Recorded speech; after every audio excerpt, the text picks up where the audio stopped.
Baik, kita mulai ya. Assalamualaikum warahmatullahi wabarakatuh. Selamat pagi. Waalaikumsalam warahmatullahi Assalamualaikum warahmatullahi wabarakatuh. Waalaikumsalam warahmatullahi wabarakatuh. Oke, teman-teman habis ujian ya. Iya Pak, alhamdulillah ujian Pak. Ada Ujian berapa kehidupan. ada berapa mata kuliah yang ujian? Satu doang Pak. Oh, satu doang. Iya, iya, iya. Kirain. Oke.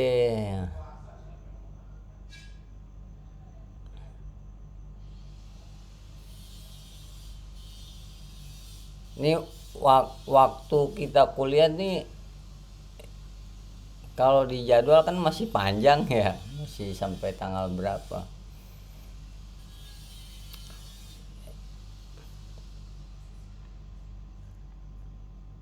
Modul 2 nanti ada berapa mata kuliah? Modul 2 ada dua mata kuliah. Dua mata kuliah Pak. Oke, kita mulai ya. Di modul 2 Anda ada 2 mata kuliah. Terus berarti sekarang kan bagi yang belum selesai, kan masih juga harus menyelesaikan mata kuliah statistik ya itu ya. Bagi yang belum selesai, bagi yang sudah mah yang cepat-cepat kan udah selesai itu. Santai aja, kalau sesuai kecepatan Anda aja ya. Kalau belum selesai ya sesuai kecepatan Anda. Tapi kalau mau dipercepat juga boleh, tapi nggak usah buru-buru gitu ya.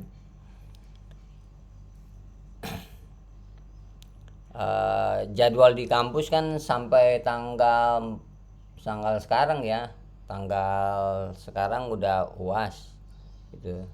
Tapi kalau di jadwal yang ada di Google Classroom sampai tanggal berapa tuh, 26 Februari 26 April ya, Sampai Mei. sampai Mei. Sampai Mei ya. April ya sampai Mei. Iya, enggak sampai iya akhir April ya sampai Mei gitu ya. Gitu.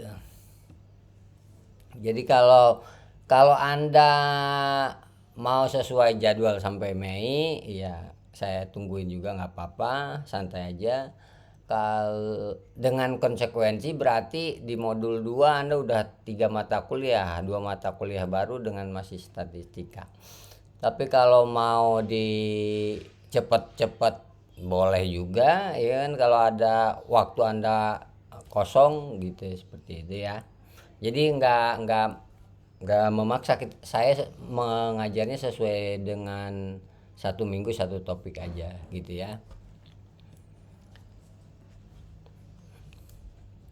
Bisa dipahami? Bisa, Pak. Baik, Pak. Baik. Baik, terus berikutnya ini terkait dengan pengisian angket kuesioner ya. Angket evaluasi pembelajaran. Di topik 2 masih ada 26 orang, berarti 3 orang lagi belum ngisi. Nih, evaluasi pembelajaran topik 2 baru 26 yang ngisi. Terus di topik 3 baru 22 orang. Ya. Sekarang saya mau ngasih yang topik 4, saya udah kasih itu di grup WA ya. Yang 4 gitu ya. Mohon teman-teman untuk yang belum mengisi dimohon kesadarannya, terus mengecek sendiri udah ngisi atau belum. Kalau belum diisi ya tolong diisi ya. Itu masukan berharga buat saya, informasi berharga buat saya untuk melakukan perbaikan pembelajaran di modul berikutnya. Juga ada statistik itu. Di semester berikutnya juga ada statistik, nanti biar ada perbaikan ya.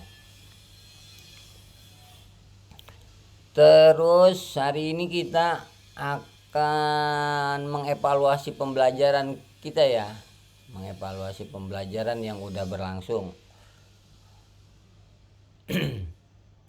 Saya melihatnya dua hal. Yang pertama, teman-teman masih ada kekeliruan dalam hal kerapihan pengetikan ya. Kerapihan pengetikan.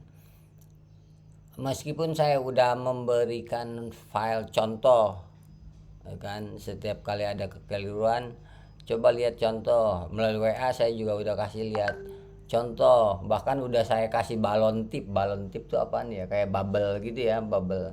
Ini harus dikasih jarak 1 spasi dan lain sebagainya, tapi masih ada kekeliruan juga tuh ya. Terus yang kedua, selain kerapihan pengetikannya masih suka ada kekeliruan cara, kalau saya nyebutnya cara menginterpretasikan ya, mungkin cara menjelaskan gitu ya. Kalau Anda nyebutnya cara menjelaskan. Kayak gini nih, signya lebih besar atau lebih kecil, normal atau tidak normal gitu. Homogen tidak homogen. Dari sig lebih kecil dari PPLU itu homogen atau tidak homogen gitu. Atau sig lebih besar dari PPLU, normal atau tidak normal. Itu masih ada saja, meskipun tidak banyak, masih ada saja yang suka keliru, suka lupa. Terus yang ketiga, kadang-kadang bukan keliru, tapi nggak muncul gitu. Harusnya di bagian uji normalitas itu memberikan keterangannya normal tidak normal, tapi malah nggak muncul gitu. Kekeliruannya itu malah nggak muncul di laporannya, baik di tugas proyek atau mau di ujian gitu, nggak muncul. Nah, saya pengen dapat informasi dari siapa saja ya kan, mau sharing, mau angkat bicara, kenapa bisa terjadi kekeliruan seperti itu, sehingga sehingga saya bisa tahu sumber kesalahan saya di mana, seperti itu ya. Sumber kesalahannya saya di mana. Pasti yang salah itu saya gitu, bukan teman-teman. Yang salah itu pasti saya. Cuma saya harus tahu posisi salahnya saya di mana, mungkin di bahan ajarnya, mungkin di videonya, atau di yang lain-lainnya gitu ya. Sehingga saya bisa memperbaikinya gitu. Seperti itu. Monggo silahkan siapa yang mau bicara, angkat bicara atau berpendapat. Baik Pak, Asep izin berbicara. Silakan. Assalamualaikum warahmatullahi wabarakatuh. Waalaikumsalam. Sebelumnya terima kasih kepada Bapak Aeng yang sudah memberikan waktunya untuk saya berbicara. Berdasarkan pengalaman saya ya Pak, ketika pengerjaan teknisnya sudah hampir sama dengan rekan-rekan yang lainnya, yaitu pertama saya membaca materi terlebih dahulu, kemudian saya membuat catatan kecil dari materi tersebut sekiranya yang penting-pentingnya saja, kemudian saya baru melihat contoh proyek misalnya. Nah, dianalisis dulu perbedaannya kira-kira apa aja. Lalu setelah itu baru saya menonton video tutorialnya.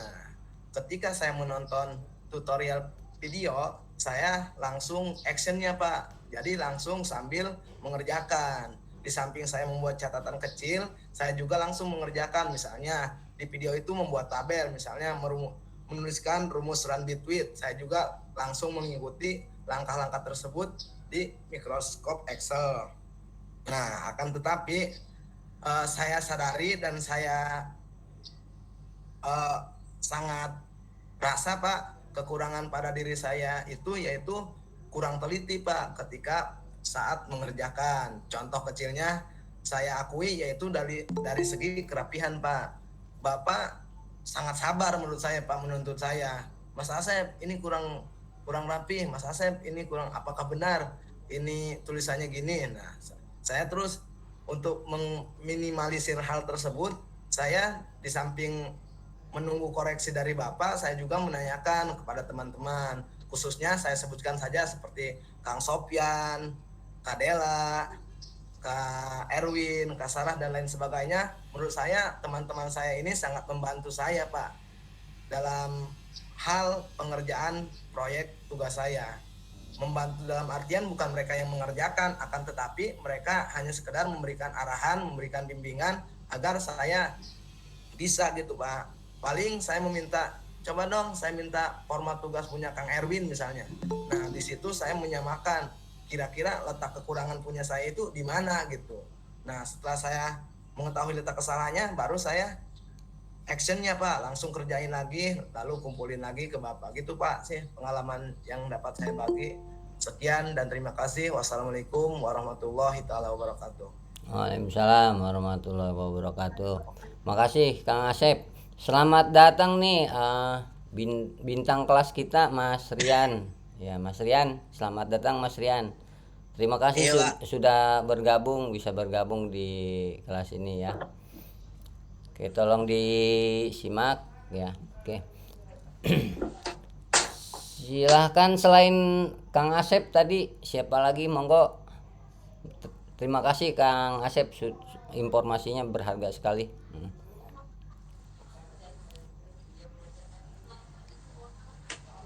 Saya mungkin Pak. Silakan Mas Erwin ya, mangga. Assalamualaikum warahmatullahi wabarakatuh. Waalaikumsalam Mas Erwin. Sebelumnya mungkin kekeliruan itu karena ini Pak, pertama itu jadi video Bapak tuh sebelumnya udah jelas, di materi udah jelas.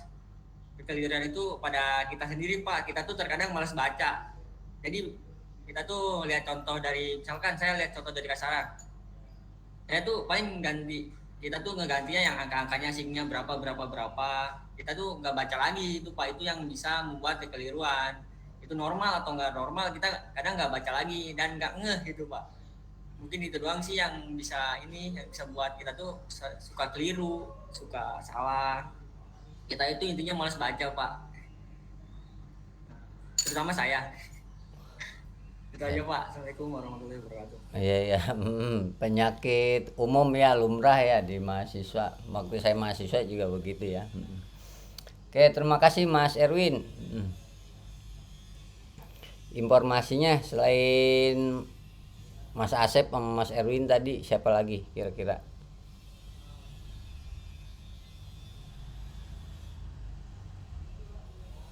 Saya Pak izin Pak. Iya Mbak Nani, monggo. Iya.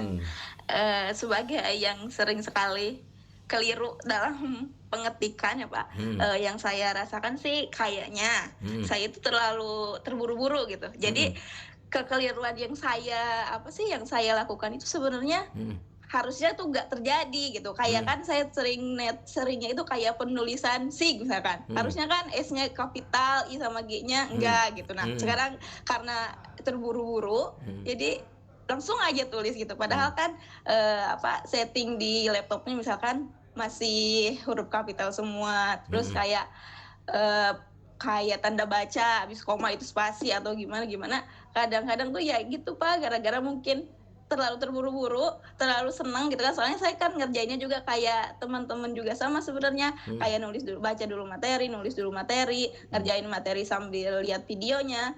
Kalau ada keliru saya balik lagi, kalau ada yang gak yakin sama homogen sama tidak homogen saya lihat catatan lagi. Sebenarnya saya sudah melakukan itu, cuma yang memang mungkin yang pertama saya karena terburu-buru, terus mungkin juga karena tadi Kak Erwin yang sama seperti Kak Erwin males baca, dan sebenarnya kayak penguasaan sama softwarenya juga sebenarnya masih sangat baru gitu. Jadi kayak masih banyak banget ngeraba-raba, kayak ngatur itu gimana gitu. Kadang-kadang saya kalau sudah bingung banget, atau gak bingung banget sih, tapi kalau memang gak tahu saya langsung cek YouTube, cari sekecil apapun tutorial saya langsung cari itu. Tapi ya kadang-kadang ya masih aja gitu, kelirunya itu masih ada. Tapi di sisi lain saya sangat terima kasih banget Pak sama Bapak karena sudah mau banget ngebimbing, telaten tuh sabar banget gitu ya. Karena kadang-kadang kan kalau perspektif belajar itu beda-beda ya Pak. Ada yang mau belajar itu asalkan nilainya gede lah, tapi pemahamannya entar gitu. Tapi ada juga yang perspektifnya itu yang penting mah paham, nilai mah gak apa-apa gitu ya. Tapi menurut saya belajar sama Bapak itu nilai itu penting, tapi pemahaman juga penting. Jadi Bapak bisa banget menuntun kita, bisa mengusahakan kita, bisa nyuruh kita buat dapat nilai sempurna, tapi Bapak juga nuntun kita dengan sangat pelan-pelan sekali, sangat sabar sekali. Terima kasih Bapak untuk itu. Dan saya juga minta maaf mungkin karena saya sering revisi pekerjaan Bapak jadi gak selesai. Gitu aja sih Pak. Terima kasih banyak buat semuanya. Waduh, makasih Mbak Nani ya, terharu sekali saya mendengarnya, terharu dengan usaha belajar Mbak Nani. Saya bangga sekali. Saya baru tahu dengan Mbak Nani itu ternyata melakukan usaha yang sangat keras menurut saya, jadi di luar dugaan saya sangat bangga sekali Bu. Apa yang Mbak Nani lakukan itu saya kira gampang, tapi sebenarnya Mbak Nani melakukan usaha yang sangat keras gitu ya, sampai buka YouTube dan lain sebagainya. Ya mungkin saya terlalu, itu kekacauan saya mungkin terlalu perfect gitu ya, terlalu menuntut sempurna dari mahasiswa dalam hal pengetikan yang rapi ya. Itu saya mohon maaf ya, karena memang saya pengennya yang memang rapi gitu ya, biar terlatih pada saat penyusunan skripsi, sehingga membuat teman-teman yang belum terbiasa menjadi tertatih-tatih, jangan sangat berusaha keras seperti Mbak Nani. Dan mungkin juga selain Mbak Nani banyak yang lain. Saya ucapkan terima kasih banyak gitu ya atas usaha kerja kerasnya ya. Saya juga mohon maaf mungkin kalau respon saya kadang-kadang cepat, kadang-kadang lambat. Mungkin kalau melalui WA kan kadang-kadang mungkin terbacanya emosional gitu ya, padahal sebenarnya nggak emosional. Itu juga mohon maaf. Tapi memang lebih mudahnya sih memang lewat Google Meet gitu ya. karena bisa kelihatan. Oleh karena itu di beberapa waktu saya menawarkan untuk Google Meet untuk ngelihat bagaimana sih cara pengetikan yang rapih gitu ya. Kalau masalah pekerjaan saya ya pas bukan ya, itu tuh kewajiban saya, menurut saya kewajiban saya. Kewajiban dokter kan 1 kali 24 menjaga pasiennya untuk bisa sehat. Nah, kewajiban dosen 1 kali 24 jam menjaga mahasiswa biar tetap bisa belajar, bisa mendapat pengetahuan dan keterampilan. Jadi ya itu kewajiban saya sebagai sebagai dosen gitu ya. Saya mohon maaf sekali kalau di dalam melaksanakan kewajiban 1 kali 24 jam itu kadang-kadang cepet, kadang-kadang lambat ya. Saya mohon maaf, mungkin karena ada kesibukan tertentu gitu. Saya yang mohon maaf Mbak Nani. Itu terima kasih Mbak Nani, itu informasi yang baik sekali. Tetap semangat Mbak Nani. Pokoknya ada kesulitan saya siap bantu gitu. Makasih Mbak Nani. Mungkin ada lagi yang lain.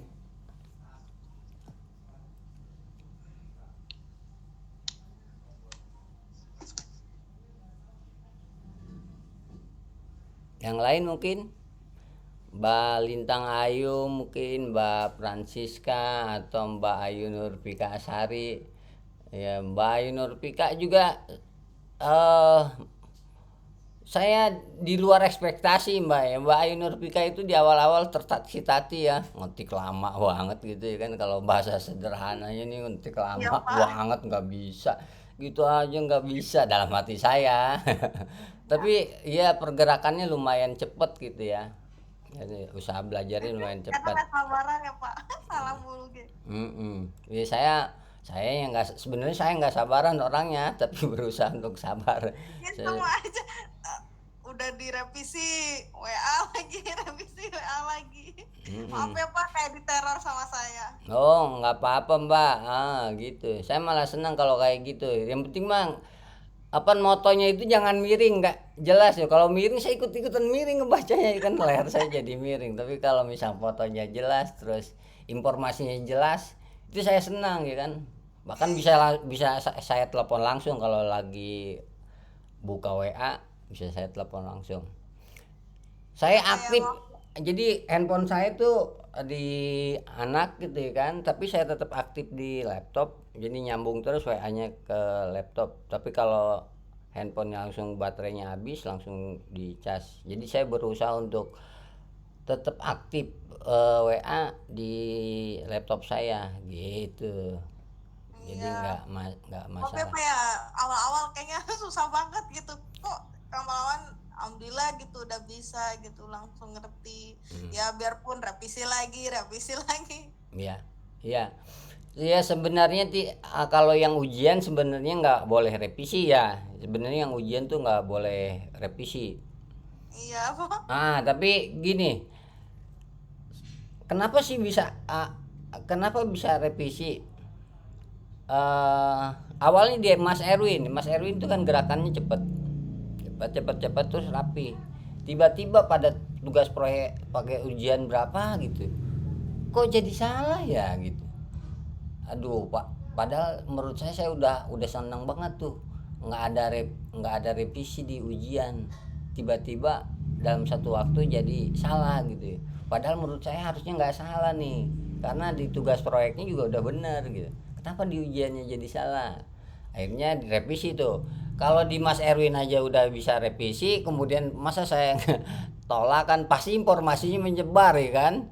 Kata Mas Erwin, bisa direvisi ya kan, pasti informasinya menyebar. Apalagi teman-teman kan dalam waktu tertentu ngumpul kan di sekitar kampus atau di tempat mana untuk ngerjain bareng, itu pasti nyebar kan informasinya. Jadi kalau saya memberikan perlakuan yang berbeda juga nggak boleh ya kan. Jadi kalau satu revisi bisa revisi semua. Sebenarnya nggak boleh revisi karena gini posisinya. Jadi di pembelajaran statistik tuh gini,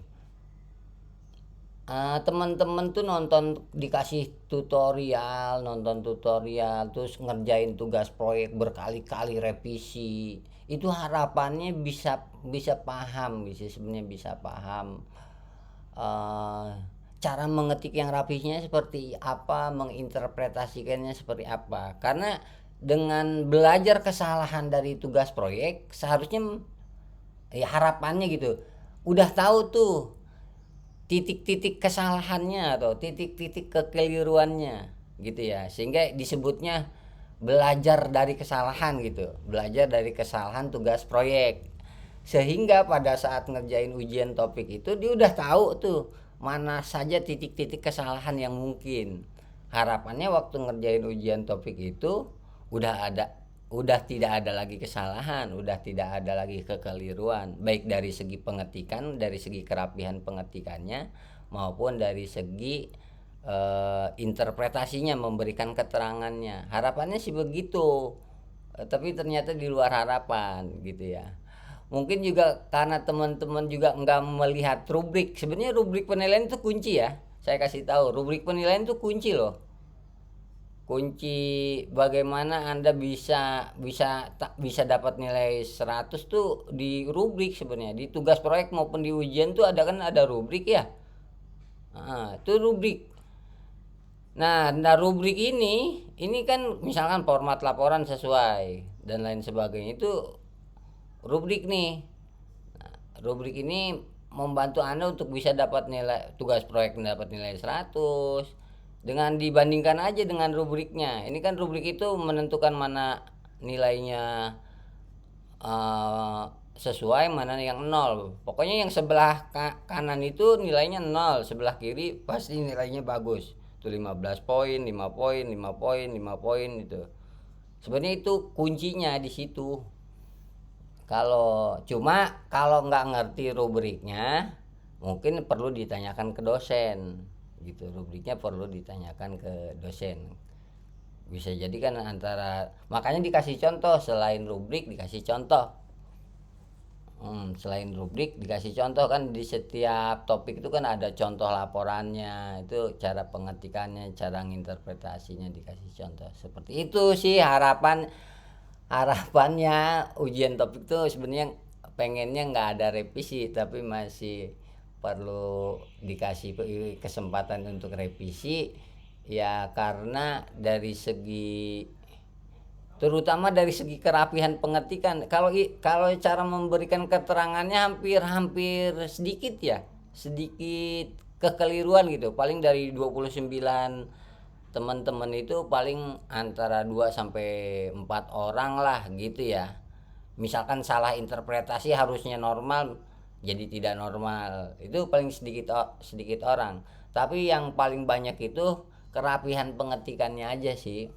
Seperti itu. Makanya perlu saya berikan kesempatan untuk revisi. Ada lagi tadi selain Mas Erwin, tadi Mas Asep, terus Mbak Nani, Mbak Ayu. Mungkin dari yang lain, Mas Sofian, atau dari Mbak Sarah, Mbak Dela, atau dari Mas Rian sendiri gitu. Silahkan monggo.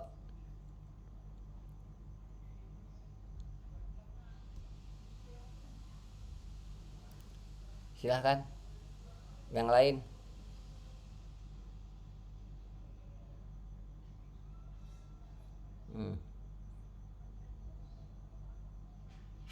Dari Mas Aang mungkin.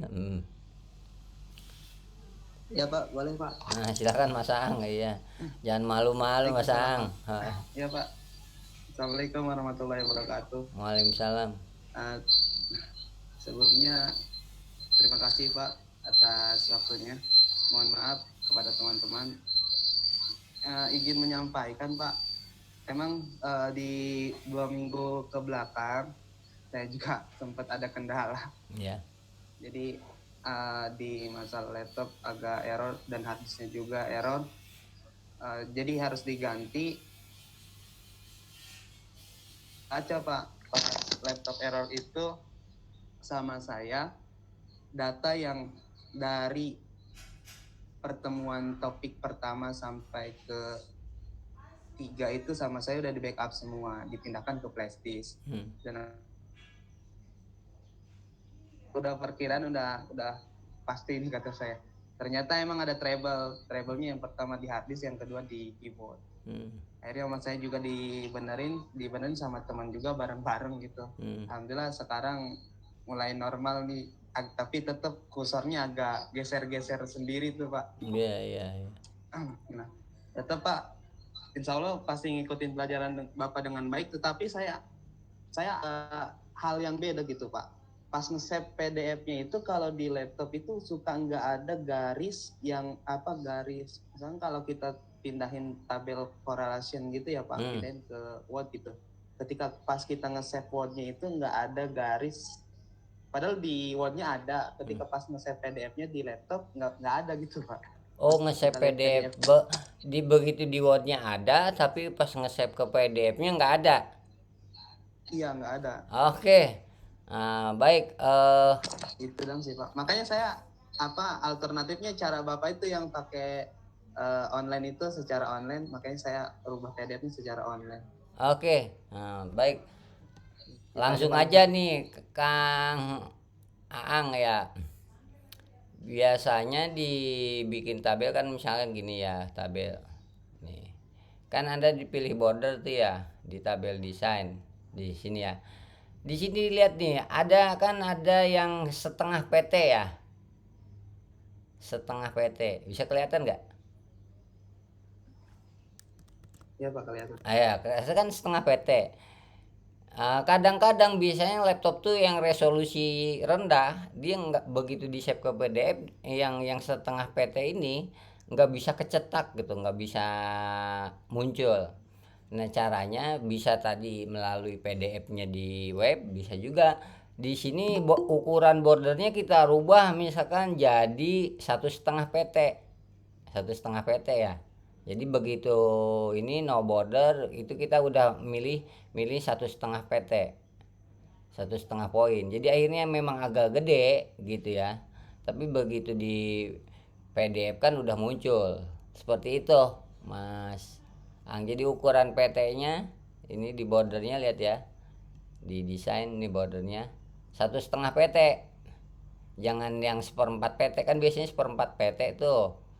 Nah, kalau 1/4 PT mungkin nanti terlalu kecil gitu. Pilih yang setengah PT. Diperbesar gitu Mas Ang. Tapi kalau misalkan lewat PDF-nya lewat web aja udah cukup, ya udah lewat web. Jadi solusinya bisa banyak cara ya. Oke Mas Aang, semangat ya. Hebat itu bisa benerin laptop sendiri. Pinter. Kursornya itu gerak-gerak sendiri, biasanya driver kursornya itu belum terinstall sesuai dengan speknya. Biasanya speknya ya, jangan speknya lihat dulu dia pakai spek apaan dan rinciannya. Saya tahu karena dulu saya juga ngebenerin komputer Windows, laptop Windows. Jadi sampingan sebagai mahasiswa bisa benerin laptop atau komputer. Oke, ada lagi selain Mas Aang? Mas Sofian mungkin kalau Mas Sofian memang kerjanya administrasi udah paham bener, cara ngetiknya udah terbiasa. Tapi mungkin yang perlu di-sharing dari Mas Sofian itu kan ini soal ngetik itu kan bukan berhenti Anda di saat statistik kan. Mungkin setelah statistik Anda juga harus belajar ngetik karena untuk mempersiapkan skripsi. Tapi juga bukan untuk mempersiapkan skripsi saja sebenarnya. Setelah Anda juga kuliah S1 mungkin Anda bekerja sebagai guru atau bekerja di tempat yang lain yang membutuhkan keahlian pengetikan juga itu berguna. Tapi bukan juga berhenti di setiap kerja gitu kan. Di setelah kerja, tapi juga bisa lanjut lagi, siapa tahu mungkin Anda jadi orang di organisasi gitu ya kan, di lembaga atau jadi minimal RT RW dan sampai naik ke atas gitulah bisa jadi. Nah itu kan pekerjaan administrasi gitu kan, meskipun nanti ada anak buah, ada karyawan dan lain sebagainya, tapi kan Anda juga harus punya pengetahuan dan keterampilan mana yang rapih, minimal tahu yang rapi seperti apa, cara mengerjakannya juga harus tahu ya. Bos itu kan jangan cuma nyuruh yang rapih dong, gitu. Tapi ditanya yang rapinya seperti apa, bagaimana caranya juga harus tahu. Karena bos itu sebaik-baiknya bos itu bukan cuma nyuruh doang. Sama kayak guru, sebaik-baiknya guru bukan cuma menginstruksikan doang, tapi adalah memberitahu caranya bagaimana yang baik itu, nunjukin caranya seperti apa yang baik itu. Jadi kita ya jadi guru nanti gitu, bukan cuma nyuruh siswa yang bener dong bikin makalahnya. Nanti siswanya nanya, emang kayak gimana bu makalah yang bener itu, bisa ditunjukkan nggak caranya, bisa diajarin nggak ke kami, ya, kayak gitu. Jadi seperti itu. Jadi makanya belajar ngetik yang rapi itu jadi bukan cuma gunanya buat statistik, tapi buat yang lain-lain juga gitu sebenarnya, kepake gitu ya. Nah mungkin Mas Sopyan bisa kasih trik-triknya. Dia gagalnya cuma satu doang soalnya. Gagalnya cuma satu doang. Silakan Ya, Mas Pak, Sopyan. Pak, terima kasih atas waktunya Pak. Jadi kalau saya pribadi, kekeliruan itu banyak Pak ya. Pertama mulai dari aturan bahasa, ini yang sering lupa ini. Jadi kapan kita menggunakan huruf kapital, kapan kita menggunakan huruf besar, gitu. Apa bedanya huruf besar dengan kapital, itu perlu diperhatikan, dan padahal itu udah kita pelajari waktu kita sekolah gitu ya, bahkan dari SD gitu sampai SMP, SMA itu udah kita pelajari. Tapi seringnya kita itu suka gak ngeh gitu. Dan seperti penggunaan tanda baca gitu, kalau di dalam kurung kan gak boleh ada titik gitu, kalau mau titik di luar kurung. Nah yang kayak gitu-gitu tuh itu kadang-kadang bikin salah kita juga di saat ngerjain tugas. Nah kemudian yang kedua, saya mengapresiasi betul ke Bapak gitu, karena Bapak tuh ngajarin di tutorial tuh sampai masalah inden yang kayak gitu, kayak left inden, kayak just TV, itu diajarin semua. Padahal itu udah kita pelajari waktu SMA ya Pak ya. Ya, dan hebatnya Bapak gitu mau ngajarin yang hal-hal kecil kayak gitu. Saya rasa untuk semua dokumen pengetikan gitu, saya rasa semua juga menggunakan kayak gitu. Kayak bikin surat di sekolah juga pakainya just TV. Terus memang cuma beda hurufnya aja, biasanya pakai huruf Times New Roman gitu, ukurannya 12, spasinya 1,5 kayak gitu-gitu. Nah kalau misalkan kita udah tahu gitu ngaturnya, ya itu jadi lebih mudah bagi kita buat ngerjain tugas-tugas proyek ini. Itu aja sih Pak. Nah terus kalau untuk materi, saya pribadi kan kekurangannya biasanya gak bisa baca di depan layar gitu, kan suka salah gitu. Jadi saya untuk materi semuanya dari topik 1 sampai 8 itu di print out. Lalu saya baca udah bentuknya udah hard copy gitu, bukan soft copy lagi. Soalnya kalau saya baca di layar suka ada aja yang salah dan kadang kita gak peka. Nah terus kalau sebelum ngirim tugas juga, tugas ujian di print out dulu, kita periksa, dibaca begitu ya. Kalau langsung dikirim tuh biasanya ada aja yang salah. Tapi kalau udah di print, salahnya tuh kelihatan gitu. Jadi makanya di print dulu, habis itu kalau ada yang salah, ubah lagi di Word-nya, di print lagi gitu, sampai benar gitu. Kalau udah benar langsung gitu dikirim gitu. Kalau saya pribadi kayak gitu Pak. Nah terus untuk waktunya, saya juga kekurangannya kalau misalkan hari ini untuk sekolah, waktunya untuk sekolah ya saya akan terus ngerjain apa-apa yang ada di sekolah aja, kuliahnya enggak. Nah di saat sekolahnya libur saya baru beresin kuliahnya begitu, sampai berapa topik saya kerjain di hari itu. Tapi kalau misalkan campur sama pekerjaan sekolah saya gak bisa ngerjain gitu, saya tunda dulu salah satu. Kayak kemarin ada akreditasi gitu, saya tunda dulu kuliahnya gitu Pak. Ya Pak, terima kasih atas waktunya. Oke, makasih Mas Sopyan ya. Subhanallah, ini mantap sekali ya, saya terharu sekaligus bangga ya. Jadi memang gitu ya teman-teman, sambil bekerja itu ya memang tuntutan ya, tuntutan, dan itu hebat sekali, saya bilang hebat sekali. Nama Sopyan tuh ngasih tahu triknya ya.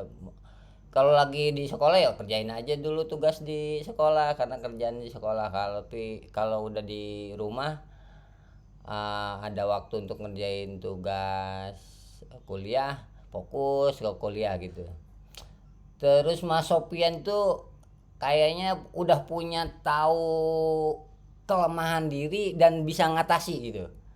Saya terharu sekali. Oh saya ini orangnya kalau lihat di monitor kayaknya nggak enak gitu lah. Ya udah saya print gitu.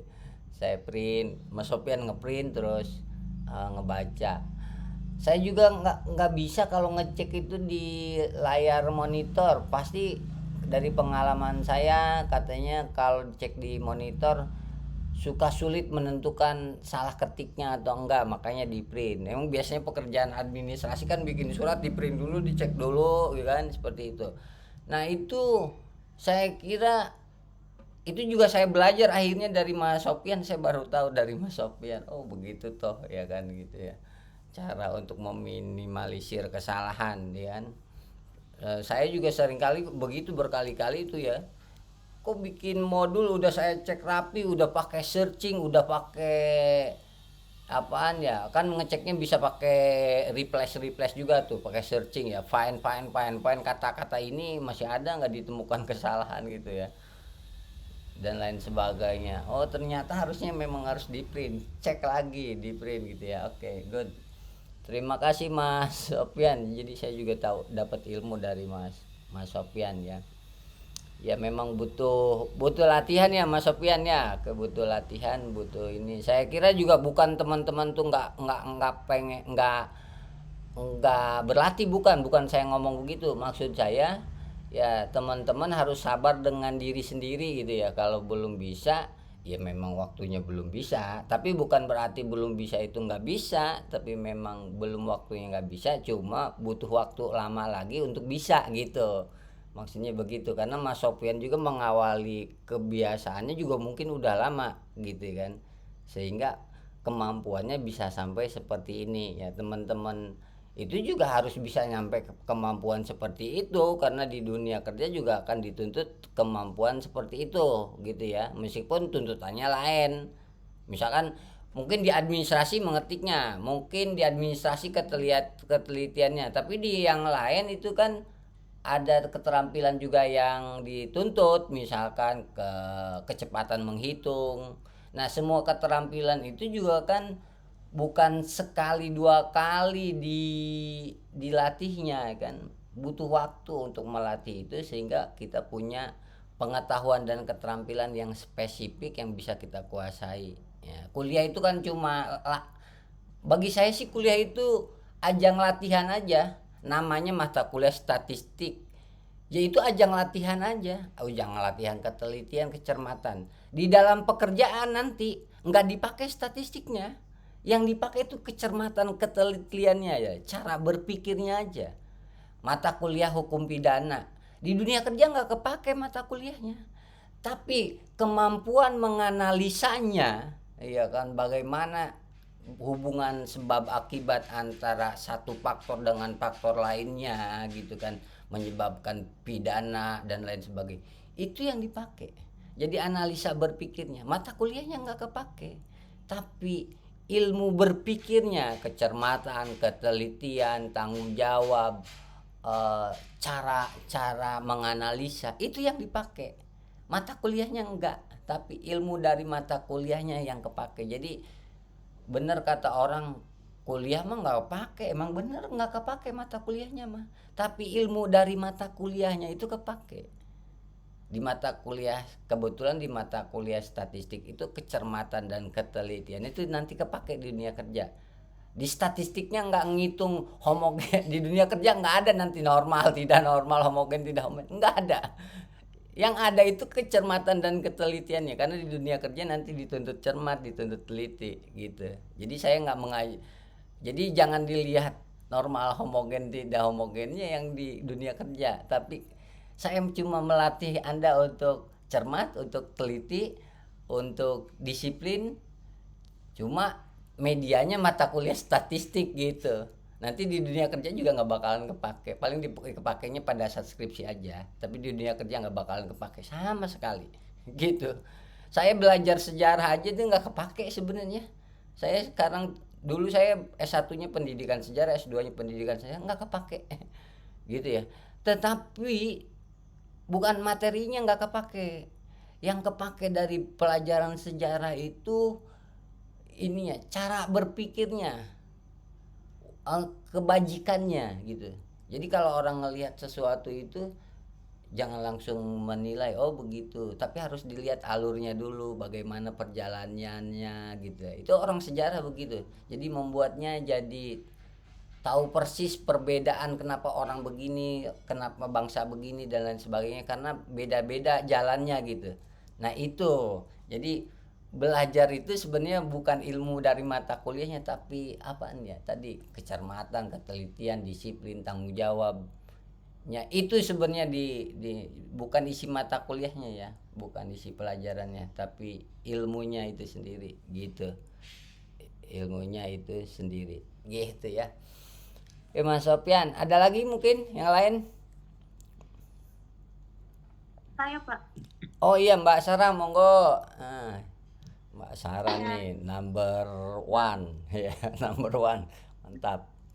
Ya silakan Mbak Sarah.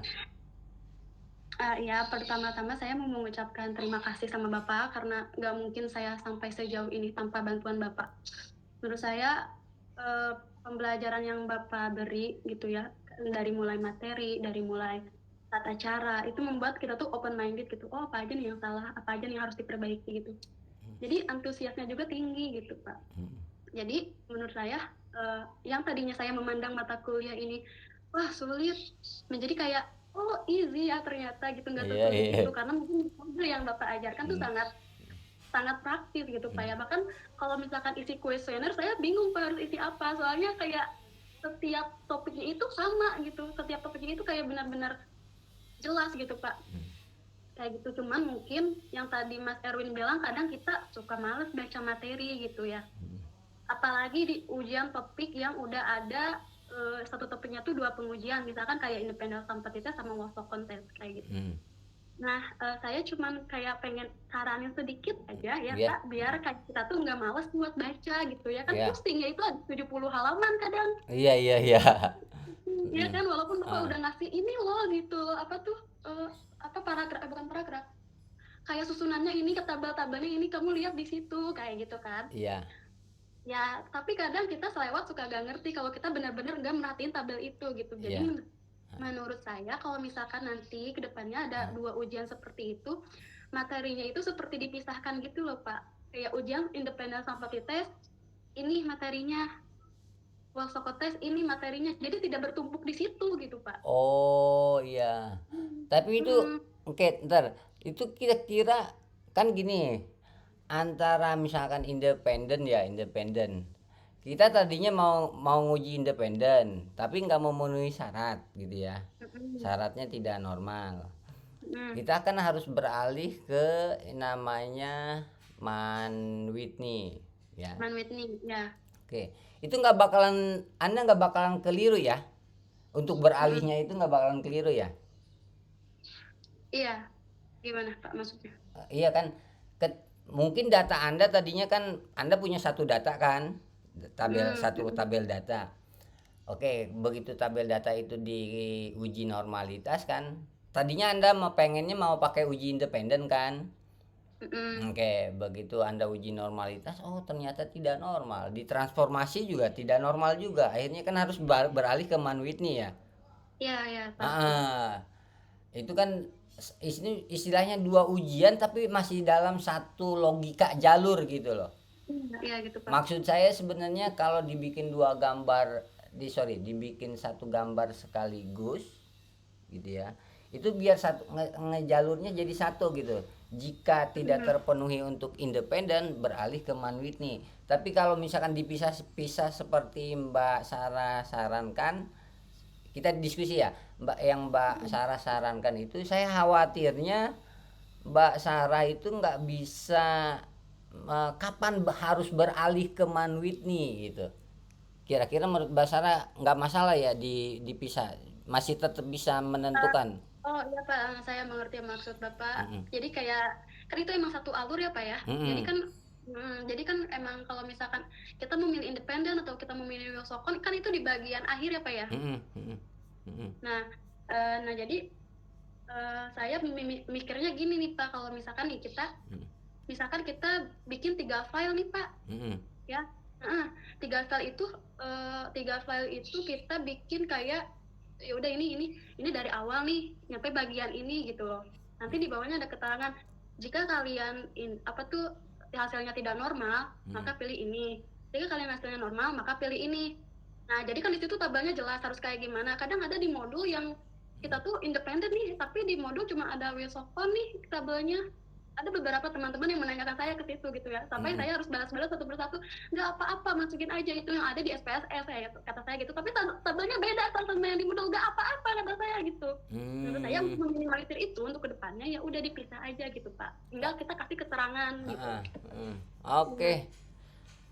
Oke, terima kasih Mbak Sarah atas masukannya. Tapi saya pengen ngeliatin ya, misalkan begini, saya pengen ngeliatin. Saya mau konfirmasi lagi. Karena saya belum yakin gitu ya atas apa yang mungkin harus saya lakukan biar teman-teman bisa bedain yang misalkan yang independen ya.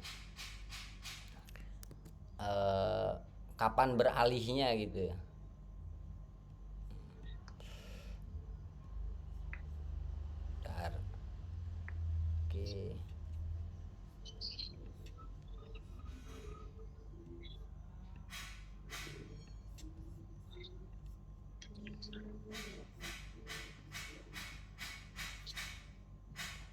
Oke, mohon dibantu Mbak Sarah. Kalau dengan gambar seperti ini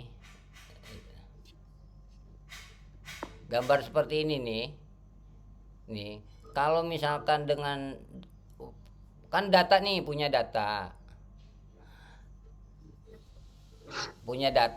mau diuji independen, kan langkah berikutnya kan uji normalitas. Ternyata kalau di uji normalitasnya tidak terpenuhi, tidak normal, harus berganti ke Manwitney, ada panahnya berganti ke Manwitney.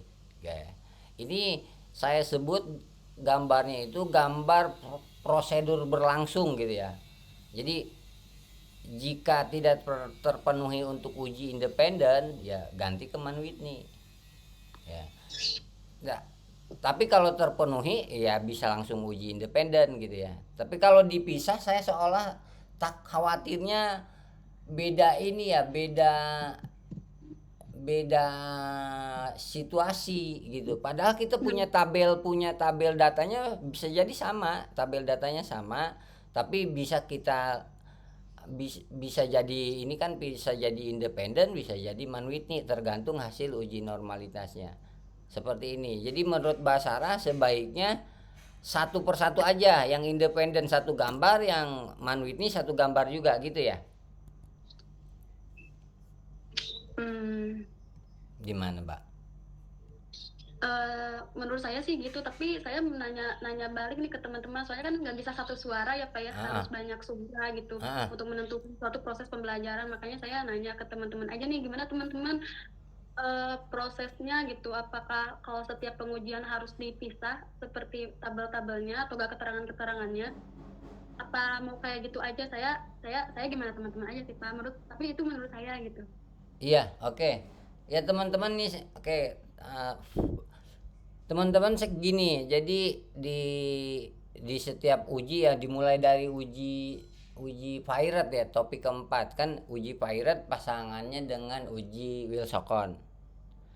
Jadi pada saat nanti Anda skripsi dengan penelitian eksperimen, itu datanya sama satu gitu, datanya satu, tapi bisa jadi Anda melakukan uji hipotesis ya.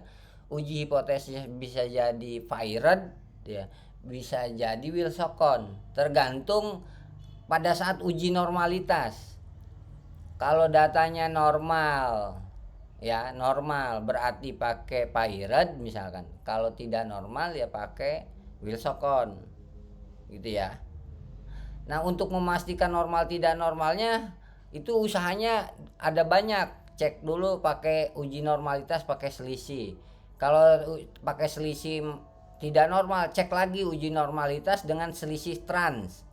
Itu untuk memastikan bener nggak nih sih normal datanya gitu, atau bener nggak sih ini tidak normal datanya. Jadi berkali-kali ngecek. Nanti kalau udah dipakai selisih trans ternyata tidak normal, langsung berganti menjadi ke Wilsokon. Sama kayak independent sample t-test juga begitu, one way ANOVA juga begitu, seperti itu. Nah kalau saya buat gambar, dulu juga Mbak Francisca Reni nawarin, Pak gambarnya dipisah-pisah aja, cuma saya masih belum yakin kalau dipisah-pisah. Tahu nggak proses kelanjutannya, bahwa misalkan kayak Man Whitney itu kita pilih karena memang dari uji normalitasnya tidak normal gitu. Jadi maksudnya ini data pengennya kita sebenarnya independen, tapi apa daya kalau setelah uji normalitas hasilnya masih tidak normal, ya pindah ke pasangannya, ke Man Whitney kalau di independen, kalau di Pirate ke Wilsokon, kalau di One Way ANOVA ke Kruskal-Wallis gitu. Gimana teman-teman? Silakan Mas Sopyan.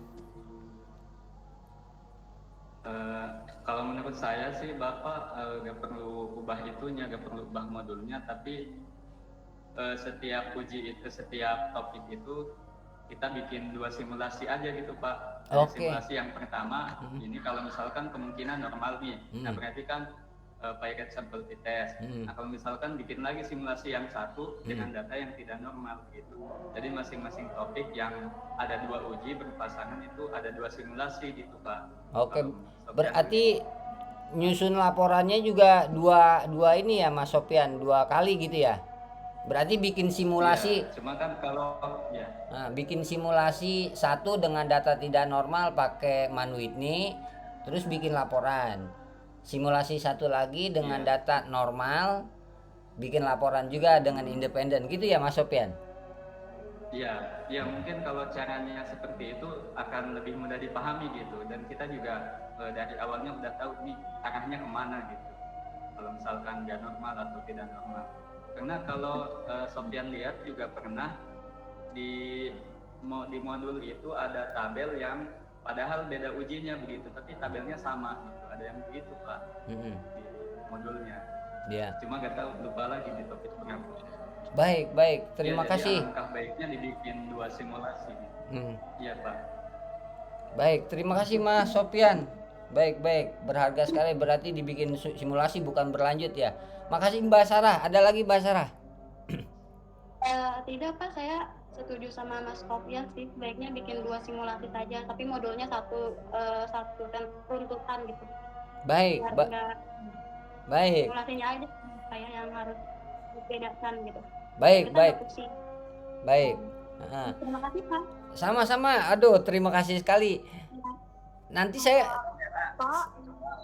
ya, sebelum ke Mbak Odi, saya ini Mbak Sarah sama Mbak Sopyan, saya mau bikin tutorial lagi dengan yang Mas Sopyan sarankan tuh ya, dua simulasi ya. Nanti saya mau minta tolong untuk dicekin ya Mas Sopyan ya atau Mbak Sarah ya. Ya, udah sesuai belum? Satu aja, saya mau bikin satu misalnya di uji independen dan Man Whitney ya. Minta tolong bantuannya ya, please. Ya Pak. Ya, makasih Mas Sopyan, Mbak Sarah. Ya, mohon maaf juga Pak. Enggak, itu bagus sekali, saya senang sekali. Oh iya ya, benar juga ternyata harus bikin 2 simulasi. Mbak Odi, silakan Mbak Odi. Iya Pak, iya Pak. Saya setuju sama pendapatnya Pak Sopyan sih Pak, karena di modul yang ke-6 kemarin, ke-6 atau ke-5 kemarin ya, saya kerjainnya itu Pak, ada yang nggak sesuai sama yang video Bapak, jadi saya kan buka modul lagi. Terus ada yang saya tanyain juga ke Sarah, ini bener gak sih normalnya kayak gini, kayak gitu kan. Terus si Sarah bilang gini, iya bener kok nih, tapi kok gue lihat video sama ininya beda ya, iya nggak apa-apa, tapi itu hasilnya emang benar. Jadi saya setuju sih sama pendapatnya Pak Sopyan yang tadi, bahwa videonya itu dibagi 2, satu satu pertemuan itu ada dua video yang normal sama yang nggak normal, jadi kita bisa memahami gitu Pak. Kalau yang Bapak kan langsung dikasih satu video kan, terus Bapak nanti bilang lagi ini ada video susulan ya, jadi kadang yang orang yang nggak update pasti lihatnya video yang Bapak taruh pas di pertama gitu. Itu aja saya buka-buka video Bapak yang di YouTube itu, saya cari kok ini nggak normal, tapi kok ini contohnya normal, terus ininya kok beda ya, kayak gitu. Makanya saya tanya sama Kak Sarah, Sar ini bener enggak gitu kan, terus Sarah bener nggak apa-apa kok emang kayak gitu, terus nanti interpretasinya gimana, iya sama kan yang diambil ini ya doang. Oh yaudah oke, aku bilang gitu, kayak gitu sih Pak. Jadi ya benar, lebih baik dibikin dua video yang normal sama yang gak normal, jadi kita lebih paham gitu Pak. Seperti itu Bapak, terima kasih. Oke, Mbak Odi, terima kasih. Udah kuat ya berarti dari 3, Mbak Sarah, Mbak Sofian, Mbak Odi. Dulu Mbak Francisca Reni juga nawarin begitu dipisah gitu. Kayak udah kuat bagi saya untuk melakukan perbaikan ke depannya, membuat tutorialnya 2 simulasi yang normal tidak normal. Terima kasih banget Mas Sofian, Mbak Sarah, Mbak Odi. Mungkin yang lain ada lagi? Baik Pak, Asep izin menambahkan ya Pak. Silakan Kang Asep. Sepengalaman Asep ketika melihat tutorial di video dan melihat contoh tugas proyek misalnya ya, ketika penulisan pengimplementasiannya itu kadang nggak sesuai Pak nih, apa yang ditulis di tutorial sama yang di tugas proyek, contoh proyeknya itu nggak sama gitu. Makanya Asep sendiri suka bingung gitu. Nah, kok beda ya kata Asep gitu. Paling alternatifnya Asep suka nanya ke yang sudah nih, misalnya ke Kang Sofian. Kang Sofian kan selangkah lebih jauh dari Asep gitu, sudah pergerakannya udah.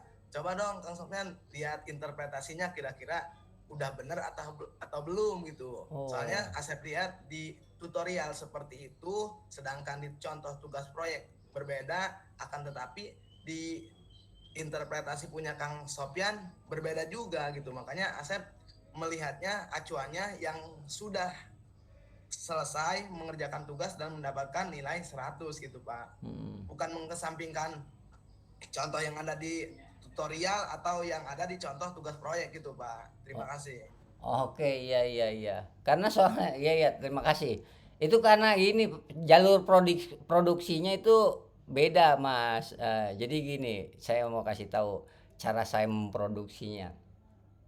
Jadi saya bikin modulnya sih modul duluan ya kan, modul PDF-nya modul duluan. Jadi saya juga untuk membuat contohnya juga udah duluan. Nah, tutorialnya belakangan gitu. Kan tutorial itu live kan? Live itu kan datanya run between kan? Data run between itu kan selalu berubah gitu. Kalau saya nggak pakai run between gitu ya, nggak live pakai run between, nah teman-teman takut nggak ngerti run betweennya. Iya. Terus kalau saya nggak pakai run between juga takut khawatir nggak pakai run between gitu ya. Jadi oke. Tapi masukan Kang Asep tuh sangat berharga. Jadi sebenarnya saya harus bikin pola produksi bahan ajarnya itu dibalik. Saya bikin dulu video tutorialnya. Jadi contohnya mengikutin apa yang ada di tutorial gitu. Jadi benar-benar oke. Itu akhirnya Anda bingung ya kan. Tapi dengan begitu saya jadi paham harus saya perbaiki itu ya kan. Jadi contohnya harus sesuai dengan isi tutorial biar nggak membuat bingung. Terima kasih Kang Asep, masukan yang berharga itu untuk perbaikan saya. Terima kasih banyak Kang Asep. Ada lagi yang lain? Cukup? Ada lagi yang lain? Mbak Bella Napila mungkin? Mbak Bella diem-diem aja nih. Mbak Bella ini cewek super juga nih, cepet juga nih.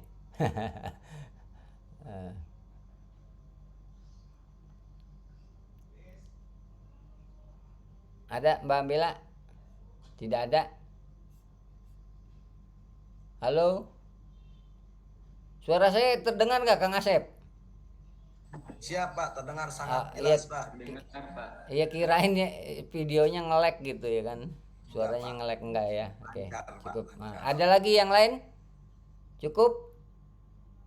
Baik, saya kira cukup, waktunya juga udah zuhur ya, kita zuhur juga, istirahat dulu ya kan. Nah, terima kasih teman-teman atas kehadirannya. Bagi yang sudah menyelesaikan, saya mohon untuk tetap berpartisipasi dalam setiap mengisi angket kuesioner ya. Meskipun pertanyaannya begitu-begitu aja ya kata Mbak Sarah, ya memang karena itu juga administrasi buat saya ya, pembelajaran ya isi aja begitu-begitu juga lagi isinya gitu. Ya gitu ya.